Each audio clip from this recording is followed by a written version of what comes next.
আসসালামু আলাইকুম। সবাই কেমন আছো? আশা করছি ভালো আছো। আলহামদুলিল্লাহ আমিও ভালো আছি। আজকে আমি রান্না করব, এখানে আমি দেশি মুরগি নিয়েছি। এই দেশি মুরগিটা রান্না করব, আর সাথে গরুর মাংস আছে, পায়েস আছে। সবটা তো দেখাইতে পারবো না, একটু একটু দেখাবো, কারণ সবগুলো দেখাইতে যাই ভিডিও অনেক বড় হয়ে যাব। এই জন্য কিছু কিছু অংশ বিশেষ দেখাবো আমি। এখন রান্না চলে যাবো। চুলায় কড়াই দিয়ে দিছি, এখন আমি চুলাটা জ্বালিয়ে দেবো। এখন আমি কড়াইতে তেল দিয়ে দিলাম। মাংস রান্না করব, দেশি মুরগিটা আগে রান্না করব, পরে গরু মাংসটা পরে রান্না করব। এই চুলায় ডাল বসিয়ে দিছি। এখন আমার যা যা মশলা লাগবে আমি সব মশলাগুলো এক এক করে দিয়ে দিব। একটু আস্ত জিরে দিয়ে দিলাম, এখানে এলাচি দারচিনি দিয়ে দিলাম। এখন আমি পেঁয়াজ দিয়ে দেবো। এখানে আদা রসুন জিরে একসাথে বেটে নিছি এক বাটি। গরুর মাংস মুরগির মাংস রান্না করা লাগবে, এই জন্য আমি অনেকগুলো বেটে নিছি।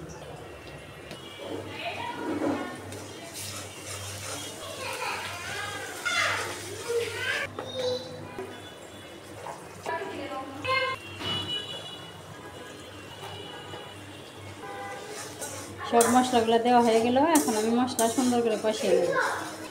এখন মাংসগুলো দিয়ে দিলাম। এখন আমি মাংস ভালো করে কষিয়ে নেব।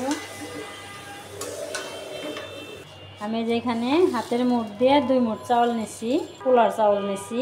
এই পোলার চাউল আমি এখন ধুয়ে, এই যে পায়েসের দুধ জাল হয়ে গেছে। এই দেখো বন্ধুরা, জাল হইতে হইতে একবারে লাল হয়ে গেছে।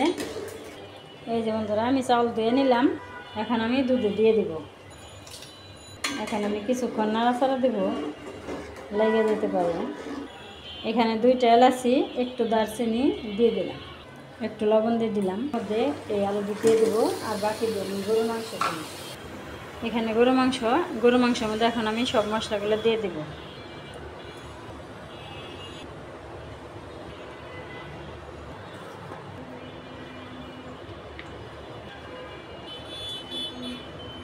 সব মশলাগুলো দেওয়া হয়ে গেল।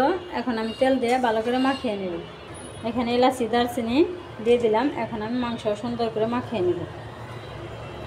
আজকের রান্না গরুর মাংস, দেশি মুরগি, আর পায়েস, পাতলা ডাল, সাদা ভাত। মশলা দিয়ে মাখিয়ে নিলাম। এই জন্য মাংসটা অনেক সুন্দর করে কষিয়ে নিলাম, আলু সহ আবার কষিয়ে নিলাম। এখন আমি পানি দিয়ে দেবো। মাংসটা চুলায় ঘুরিয়ে দিলাম। এই চুলে আমি গরু মাংসটা কষিয়ে দেব। আমি কড়াই দিয়ে দিছি। এখন আমি তেল দিয়ে দিলাম, একটু জিরে দিয়ে দিলাম, পেঁয়াজ দিয়ে দিলাম।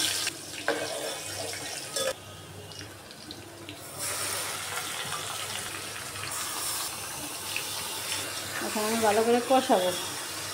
গরু মাংস সবাই জানে অনেকক্ষণ লাগবে সময়। এখন আমি ঢাকনা দিয়ে ডেকে রাখবো। তারপরে কিছুক্ষণ পর নাড়া দিয়ে ভালো করে কষিয়ে নেব।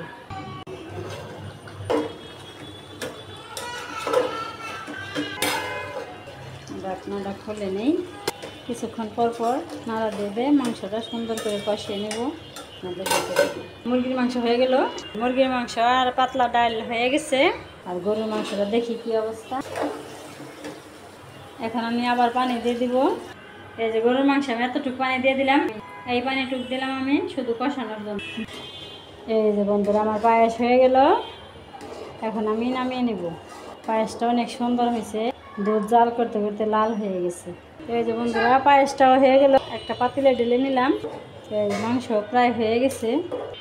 আজকে আমার ভিডিওটা অনেক বড় হয়ে গেল। এই যে গরুর মাংস হয়ে গেল। এখন আমি নামিয়ে নেব। বন্ধুরা, আমার সব রেসিপি রেডি।